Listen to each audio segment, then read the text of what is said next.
Un centre de relais pour les sourds, voilà l'expérimentation que va mener la société toulousaine WebSourd. L'idée, créer une plateforme téléphonique pour mettre en relation les usagers sourds et malentendants avec leurs interlocuteurs. Des précisions avec Laurence Beaufet et Sergi Sali. J'aimerais, si possible, te rencontrer pour discuter d'un dossier. Est-ce que mardi prochain, tu serais libre? Oui, alors attends, je regarde mon planning. Un ordinateur, une webcam, une interprète. Et pour cette personne sourde, une conversation téléphonique devient possible. La société toulousaine WebSourd s'est fait connaître grâce à ce système de visio-interprétation. Elle l'a développé pour des administrations ou des entreprises.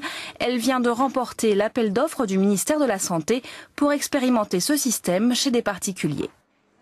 Pour le grand public, pour les usages domestiques, ça n'a pas encore été développé.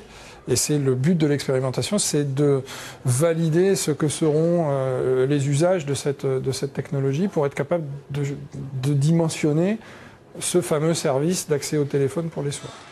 Pendant un an, 500 personnes atteintes de différents types de surdité vont tester le dispositif sur tout le territoire français.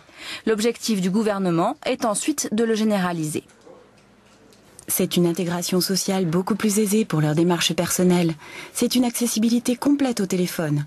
Alors qu'avant, il n'y avait pas cette possibilité-là pour des sourds qui souhaitaient appeler une administration, une collectivité, la famille, le médecin ou pour faire des recherches d'emploi. Cette expérimentation-là offre une possibilité énorme. Pour WebSourd et ses 30 salariés, cette expérimentation et le budget de 1,9 million d'euros qui l'accompagne représentent une vraie opportunité de développement. Pour les 5 millions de sourds et malentendants français, elle est surtout l'amorce d'une révolution du quotidien.